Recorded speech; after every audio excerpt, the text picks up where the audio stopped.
प्रिय भक्तों, आप सभी को भाद्र मास के शुक्ल पक्ष की चतुर्थी गणेश चतुर्थी की ढेरों सारी शुभकामनाएं। गजानन महाराज का आशीर्वाद आप सभी पर सदा ही बना रहे।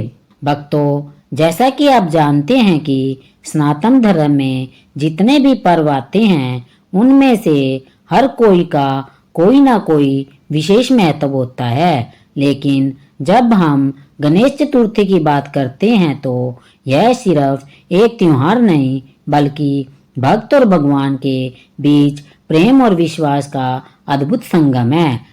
वर्ष 2025 में गणेश चतुर्थी को लेकर लोगों के मन में बड़ी ही असमंजस की स्थिति बनी हुई है कि गणेश चतुर्थी कब है। कुछ लोग बोल रहे हैं कि 26 को है तो कुछ लोग 27 को बता रहे हैं। तो इस वीडियो में हम आपकी इसी कंफ्यूजन को दूर करने जा रहे हैं। गणेश चतुर्थी या यूं कहें कि गणेश उत्सव 2025 में पर्व बुधवार 27 अगस्त 2025 को पूरे भारतवर्ष और विश्व भर में श्रद्धा और भक्ति के साथ मनाया जाएगा। हिंदू पंचांग के अनुसार यह तिथि भाद्र मास के शुक्ल पक्ष की चतुर्थी तिथि को होती है। इसी दिन विघ्नहर्ता बुद्धि और विवेक के देवता गणपति बप्पा का जन्म हुआ था। इसलिए इस दिन को विनायक चतुर्थी या गणेश चतुर्थी दोनों ही नाम से जाना जाता है। भक्तों, जैसा कि आपको पता है कि यह चतुर्थी कोई मामूली तिथि नहीं है। इस तिथि पर भगवान गणेश स्वयं पृथ्वी लोक पर आते हैं और अपने भक्तों के संकट को दूर करते हैं। जो कोई मनुष्य भगवान गणेश जी का आने का स्वागत सच्चे मन से करते हैं, विधि विधान से पूजा पाठ व्रत करते हैं, भगवान गणेश उनके दुख दर्द कष्ट अपने साथ लेकर चले जाते हैं।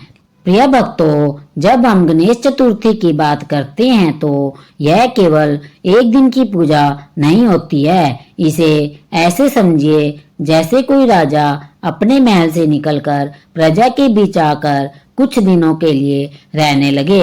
हर साल भाद्र मास की शुक्ल पक्ष की चतुर्थी तिथि को यानी अगस्त सितंबर के महीने में गणपति बप्पा अपने कैलाश से धरती पर पधारते हैं। उनके आने का भाव यह है कि वह अपने भक्तों के सुख दुख सुने, विघ्न दूर करे और हर घर में खुशियां बरसाए। अब प्रश्न यही आता है कि बप्पा हमारे घर में कितने दिन रहते हैं।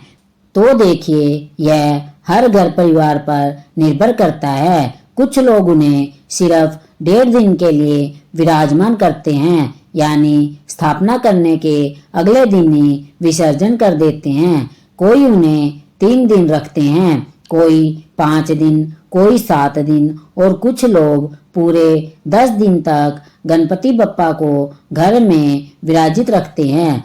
शास्त्र और लोक परंपरा दोनों यही कहते हैं कि पूरे 10 दिन रहकर भाद्रपद शुक्ल पक्ष की चतुर्थी तिथि यानी कि अनंत चतुर्थी के दिन विसर्जन करना सबसे प्रमुख और पूर्ण माना जाता है। लेकिन मजेदार बात यह है कि गणपति बप्पा को विदा करना उतना आसान नहीं है जितना लाना।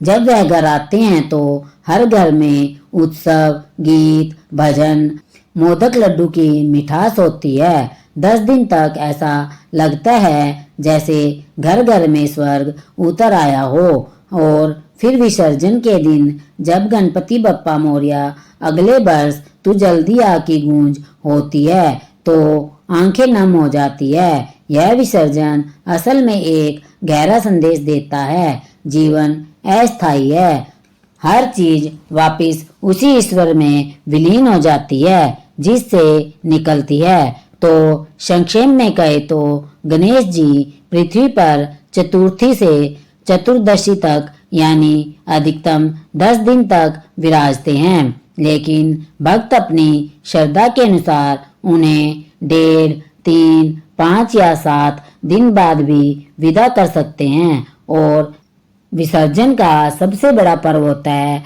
अनंत चतुर्दशी का दिन, जब पूरा समाज एक स्वर में बप्पा को विदा करता है। अब आप सोच रहे होंगे कि यह पर्व हर साल भाद्र मास में ही क्यों आता है।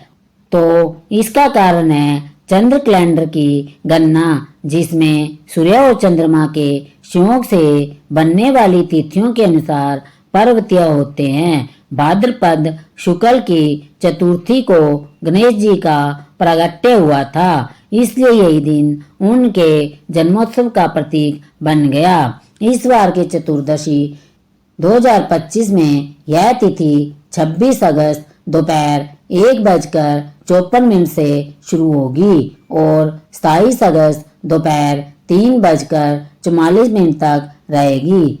इसलिए प्रतिमा स्थापना और गणेश जी के पूजन का सबसे शुभ समय 27 अगस्त की दोपहर यानी मध्याह्न मुहूर्त में है। गणेश जी की पूजा का शुभ मुहूर्त 1:15 से 1:40 तक रहेगा, जिसमें पूरे विधि विधान से गणपति जी की स्थापना करनी चाहिए। यह समय इसलिए शुभ माना जाता है क्योंकि शास्त्र कहते हैं कि चतुर्थी के मध्याह्न बेला ही गणेश जी की पूजा का उत्तम काल है। यही कारण है कि महाराष्ट्र, मध्य प्रदेश, उत्तर प्रदेश, दिल्ली, गुजरात, राजस्थान ही नहीं बल्कि विदेश में बसे भारतीय भी इसी दिन गणपति बप्पा की स्थापना करते हैं।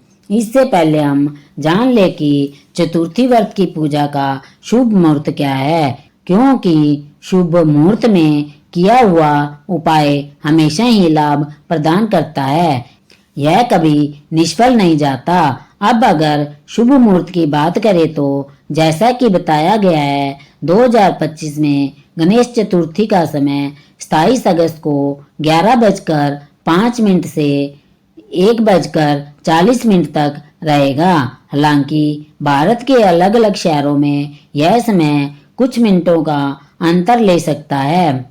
इस मुहूर्त में गणेश जी की स्थापना करना सबसे उत्तम है, क्योंकि शास्त्र कहते हैं कि मध्याह्न काल में की गई पूजा भगवान गणपति को अत्यंत प्रिय है। इसके अलावा इस दिन चंद्र दर्शन से भी बचना चाहिए, क्योंकि मान्यता है कि भाद्रपद के शुक्ल पक्ष की चतुर्थी के दिन चंद्रमा को देखने से मिथ्या दोष लगता है और मनुष्य पर झूठे आरोप लगते हैं। इसलिए इस दिन 26 अगस्त दोपहर 1:54 से रात 8:29 और 27 अगस्त को सुबह 9:28 से रात 8:57 तक चंद्रमा को देखने से बचना चाहिए, क्योंकि इस दिन चंद्रमा को देखना शुभ नहीं माना जाता है। आप गणेश जी का ध्यान कीजिए, साथ ही साथ भगवान भोलेनाथ, माता पार्वती जी का भी आप ध्यान करके पूजा पाठ कर सकते हैं। अब कुछ लोग ऐसे भी हैं जो घर में गणेश जी तो लाते हैं, लेकिन उनकी स्थापना कैसे करनी है, गणेश जी को कौन सा आसन दिया जाता है, वह कैसे देना है, कौन कौन सी तैयारी है जो हमें गणेश जी की स्थापना में करनी है, तो वह भी हम आपको इस वीडियो में बताएंगे। इसके लिए आपको वीडियो के अंत तक बने रहना है, तभी आपको संपूर्ण जानकारी प्राप्त होगी, अन्यथा आपसे इतनी महत्वपूर्ण जानकारी छूट सकती है। अब बात करते हैं स्थापना की।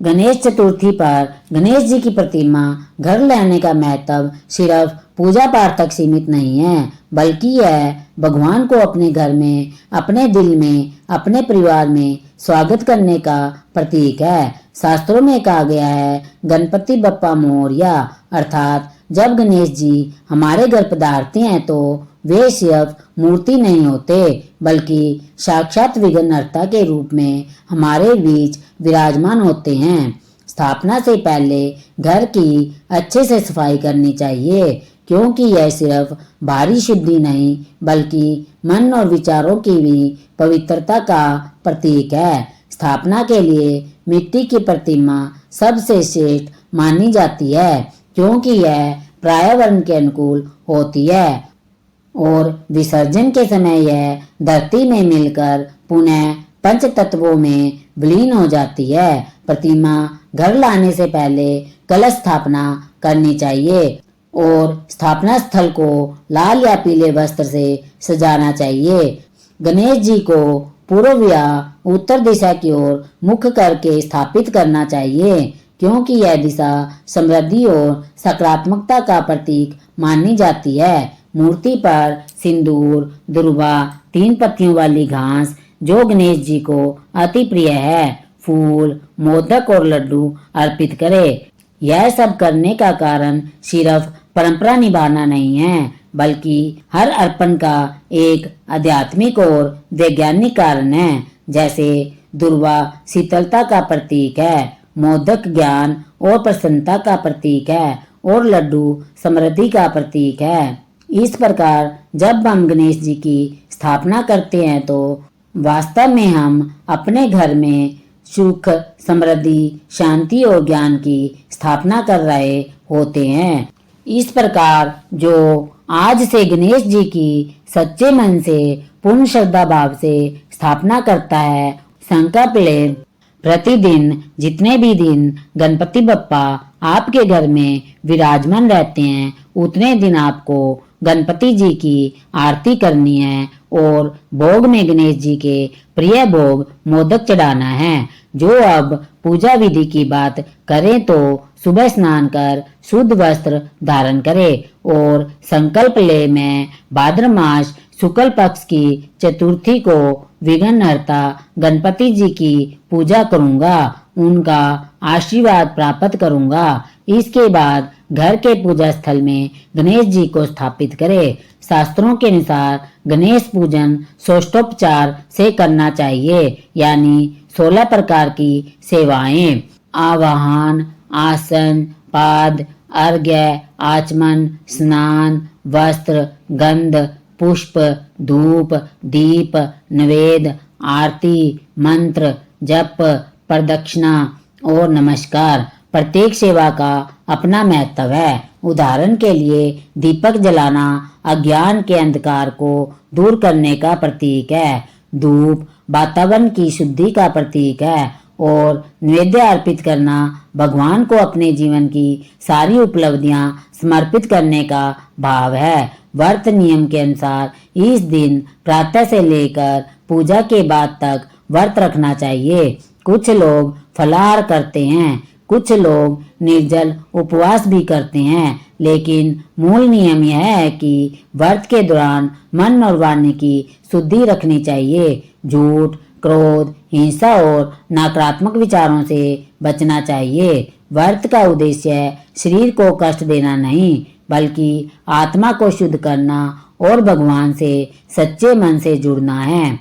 अब आती है सबसे मुख्य बात, आरती। गणेश जी की पूजा बिना आरती के अधूरी मानी जाती है।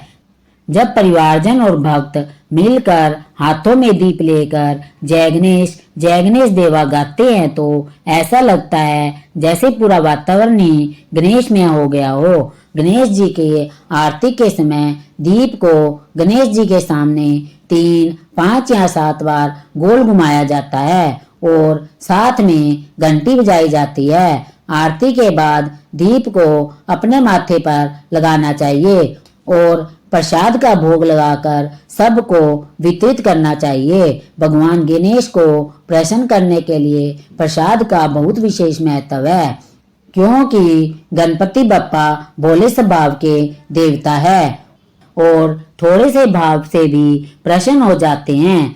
गणेश जी को मोदक, लड्डू, गुड़, तिल, दुर्वा, घास और लाल फूल विशेष रूप से प्रिय है। प्रसाद में खासकर मोदक और लड्डू को सबसे उत्तम माना जाता है, क्योंकि इन्हें भगवान गणेश की प्रिय वस्तु कहा गया है। इसके साथ ही फल, ताजे बने पकवान और पंचामृत का भी प्रयोग किया जा सकता है। पूजा के बाद जब भक्त प्रसाद ग्रहण करते हैं और आपस में बांटते हैं तो इससे न केवल पुण्य की प्राप्ति होती है बल्कि घर परिवार में प्रेम, सुख, समृद्धि और एकता भी बढ़ती है। प्रसाद वितरण करने से माना जाता है कि भगवान गणेश कृपा बरसाते हैं और विघ्न बाधाएं दूर होती है और जिस भाव से भक्त प्रसाद ग्रहण करता है उसे उसी भाव का फल प्राप्त होता है। इसलिए कहा जाता है कि प्रसाद केवल मिठाई या भोजन नहीं बल्कि भगवान की कृपा का प्रतीक है, जिसे बांटने से घर में लक्ष्मी का वास होता है और हर कार्य में सफलता मिलने लगती है। यह परंपरा हमें यह सिखाती है कि जब हम सब एक स्वर में आरती करते हैं तो यह सामूहिक शक्ति बनकर हमें और हमारे घर की बुरी शक्तियों से बचाती है। जैसे कि भक्तों, आप जानते हैं कि कोई भी पूजा पाठ हो, हवन हो, सबसे पहले गणेश जी की पूजा की जाती है क्योंकि देवताओं में सबसे ऊंच और पूजनीय स्थान भगवान गणेश जी का है। इसलिए आपको जो भी पूजा विधि हमने बताई है उसे पूर्ण श्रद्धा भाव से करना है, तभी भगवान आपकी परेशानी को सुनेंगे, समझेंगे और उन्हें हमेशा के लिए अपने साथ लेकर चले जाएंगे। इस दिन भक्तों, हमें पूजा पाठ के साथ साथ कुछ ऐसी सावधानियां भी है या कुछ ऐसी गलतियां भी है जो जाने अनजाने में हमारे द्वारा हो जाती है, तो उनसे हमें बचना चाहिए। तो यह भी हम आपको बता देते हैं कि ताकि आप भी इन गलतियों को करने से बच सके, अन्यथा गणपति बप्पा आपसे नाराज हो सकते हैं और हो सकता है कि वह आपके घर में ना पधारे। इसलिए इन गलतियों को करने की सख्त मनाही है। तो चलिए जान लेते हैं वह कौन सी गलतियां हैं और किस प्रकार से हमें ध्यान में रखना है कि गणेश चतुर्थी के दिन कुछ खास सावधानियां बरतनी चाहिए। पहली बात, पूजा के समय मन और घर की शुद्धि बहुत आवश्यक है। गंदे स्थान पर या बिना स्नान के पूजा करना अशुभ फल देता है। दूसरी बात, इस दिन चंद्रमा नहीं देखना चाहिए। तीसरी बात, मूर्ति हमेशा मिट्टी की ही ले। प्लास्टिक ऑफ पेरिस की मूर्ति से पर्यावरण को नुकसान होता है और यह भगवान को भी पसंद नहीं है। और मूर्ति लेते समय मूर्ति को अच्छी तरह से चेक कर लेना चाहिए कि वह खंडित ना हो, टूटी फूटी ना हो। चौथी बात, गणेश जी को तुलसी पत्र अर्पित नहीं करना चाहिए क्योंकि शास्त्रों में तुलसी और गणेश जी की कथा आती है जिसमें तुलसी गणेश जी से विवाह का प्रस्ताव रखती है और गणेश जी मना कर देते हैं, इसलिए उन्हें तुलसी पत्र अर्पित नहीं किया जाता है। पांचवी बात, भूल से भी पूजा के समय अनादर ना करे, मोबाइल या अन्य कार्यों में मन ना लगाए। पूजा पूर्ण श्रद्धा और ध्यान से करनी चाहिए, तभी आपको पूजा का शुभ फल प्राप्त होगा। भगवान गणेश आपकी जो भी परेशानी है घर से लेकर उसे दूर करेंगे। या कोई कारोबार है तो बिल्कुल बंद पड़ा हुआ है वह शुरू हो जाएगा और जिसके संतान नहीं है उसको संतान की प्राप्ति होगी। कितनी भी बड़ी से बड़ी समस्या क्यों ना हो, भगवान गणेश जिन्हें संकट विघ्नहर्ता भी कहा जाता है, इसका अर्थ है वह आपके जो भी संकट है उन्हें हमेशा के लिए हर लेते हैं या यूं कहें कि दूर कर देते हैं। इसलिए भक्तों, भगवान गणेश का आप अपने घर में अच्छे से स्वागत कीजिए, पूजा पाठ कीजिए, इसका फल आपको जरूर मिलेगा। क्योंकि हर पूज्य गुरु जी अपनी कथा में कहते हैं कि सच्चे मन से की गई पूजा पाठ कभी निष्फल नहीं जाती, हमेशा लाभ ही प्रदान करती है। भक्तों, गणेश चतुर्थी का व्रत केवल एक परंपरा नहीं है बल्कि यह वह दिव्य संयोग है जब स्वयं विघ्नहर्ता गणपति पृथ्वी पर विराजते हैं। कहते हैं इस दिन बप्पा सिर्फ पूजा से प्रसन्न नहीं होते बल्कि आपके भावों को पढ़ते हैं। इस व्रत में एक गुप्त रहस्य छुपा है। यदि आप इस दिन गणपति को केवल मोदक की नहीं बल्कि 8 दुर्वा की गठरी और एक खास संकल्प पत्र अर्पित कर दे तो बप्पा जीवन भर आपके घर से दरिद्रता और कष्ट को दूर कर देते हैं। यही कारण है कि गणेश चतुर्थी का प्रसाद सिर्फ मिठाई नहीं बल्कि बप्पा की कृपा का आशीर्वाद माना गया है। और इस दिन एक गुप्त नियम भी है। अगर आपको गणपति के आगे दीपक जलाकर संकटनाशक स्त्रोत पढ़ लिया तो आपके जीवन की सबसे बड़ी रुकावट भी पल भर में खत्म हो जाती है। भक्तों, यह कोई साधारण व्रत नहीं है बल्कि वह अवसर है जब बप्पा आपके भाग्य की रेखाओं को बदलने आते हैं। भक्तों, अब हम आपको गणेश चतुर्थी के व्रत का ऐसा रहस्य बताने जा रहे हैं जिसे सुनकर आप भी कहेंगे, वाह बप्पा, आपने तो हमारे जीवन का रास्ता ही बदल दिया है। इसलिए इस जानकारी को सुनने के लिए पूरा ध्यान लगाकर आपको सुनना होगा, तभी आपको समझ में आएगा। और उसको समझने के लिए आपको वीडियो को पूरा देखना होगा, क्योंकि हर पूज्य गुरुजी साफ साफ कहते हैं कि हम तो केवल सलाह दे सकते हैं और आपको रास्ता दिखा सकते हैं। अब आप उस सलाह को मानो या ना मानो, जो रास्ता आपको दिखाया जाए उसको अपनाओ या ना अपनाओ, ये आपकी मर्जी है। लेकिन हम तो यही कहेंगे कि आप हमारी बातों को अच्छे से ध्यान में बैठा लेना, आपका बेड़ा पार हो जाएगा। तो चलिए जान लेते हैं, हिंदू धर्म में गणेश चतुर्थी सिर्फ पूजा का दिन नहीं बल्कि यह वह पल है जब स्वयं विघ्नहर्ता गणपति इस पृथ्वी पर अवतरित होते हैं। मान्यता है कि भाद्रपद मास के शुक्ल पक्ष की चतुर्थी को माता पार्वती के आंगन में गणेश जी का जन्म हुआ था।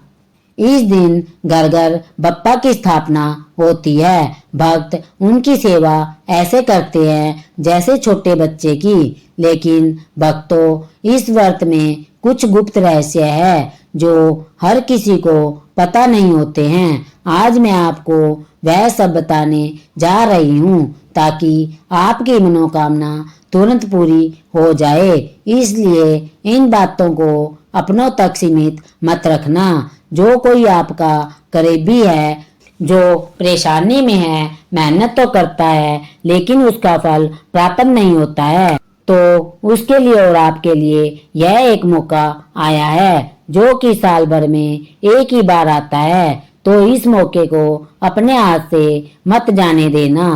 भक्तों, चलिए जान लेते हैं पहला रहस्य। 8 दुर्वा की गठरी। गणपति बप्पा को दुर्वा घास सबसे प्रिय है, लेकिन शास्त्रों में लिखा है कि अगर आप इस दिन गणेश जी को 8 दुर्वा की गठरी अर्पित करते हैं तो आपके जीवन की बड़ी से बड़ी रुकावट मिट जाती है। माना जाता है कि यह उपाय इतना शक्तिशाली है कि वर्षों से अटके काम भी शुरू हो जाते हैं। दूसरा रहस्य, मोदक नहीं भाग्य मोदक। सबको पता है कि गणपति को मोदक प्रिय है, लेकिन कम ही लोग जानते हैं कि अगर आप मोदक में थोड़ा सा गुड़ और तिल मिलाकर अर्पित करें तो इसे भाग्य मोदक माना जाता है।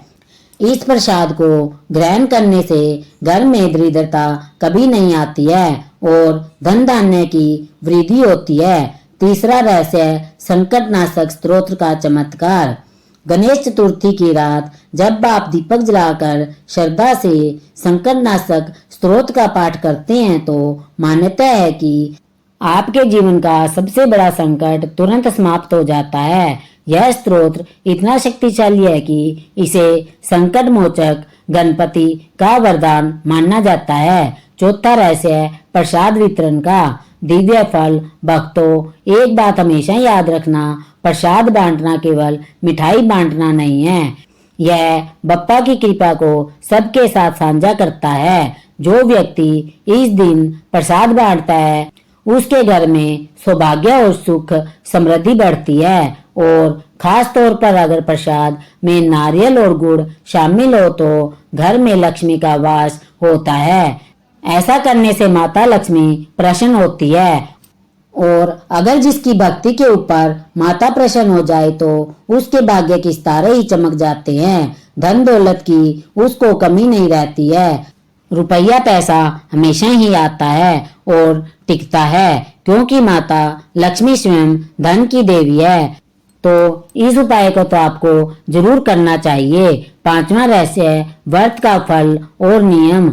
गणेश चतुर्थी के व्रत में सूर्योदय से पहले उठकर स्नान करें, गणपति जी की स्थापना करें, 21 दुर्वा, 21 लड्डू और 21 फूल अर्पित करें। अगर आप पूरे दिन व्रत रखते हैं और शाम को गणेश जी का पूजन करके कथा सुनते हैं तो कहा जाता है कि भगवान स्वयं आपके भाग्य की रेखाएं सुधार देते हैं। जिस मनुष्य का दुर्भाग्य उसका साथ नहीं छोड़ता, उसका दुर्भाग्य हमेशा के लिए समाप्त हो जाता है, क्योंकि स्वयं गणेश जी उसके दुर्भाग्य की रेखाओं को मिटा देते हैं और सौभाग्य की प्राप्ति होती है।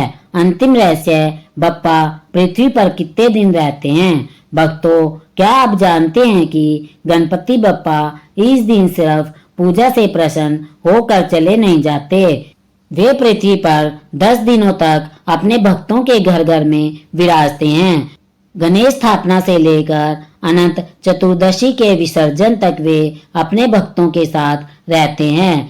इस दौरान हर दिन बप्पा को भोग, आरती और मंत्र जप करने से फल कई गुना बढ़ जाता है। और विसर्जन के समय जब बप्पा को विदा किया जाता है तो वे आशीर्वाद देकर जाते हैं कि अगले साल फिर से आएंगे और आपके जीवन को मंगलमय बनाएंगे। चलिए भक्तों, अब जान लेते हैं कि गणेश विसर्जन कब किया जाएगा। और गणेश विसर्जन का महत्व गणेश चतुर्थी केवल स्थापना का ही पर्व नहीं है, बल्कि इसके 10 दिन बाद अनंत चतुर्दशी के दिन यानी 6 सितंबर 2025 को गणेश विसर्जन किया जाएगा। यह विसर्जन हमें यह संदेश देता है कि जीवन अस्थायी है। हम चाहे कितनी ही खुशियां और समृद्धि क्यों ना पालें, अंततः सब कुछ ईश्वर में ही विलीन हो जाता है। विसर्जन का यह भाव हमें नम्रता और विरक्ति सिखाता है। महाराष्ट्र और पूरे भारत में गणपति बप्पा मोरया अगले वर्ष तू जल्दी आके जयकारों के साथ भक्त गणपति को विदा करते हैं और यह उत्सव हर्षोल्लास के साथ समाप्त होता है। बोल गणपति बप्पा मोरया, गणपति बप्पा मोरया, गणपति बप्पा मोरया।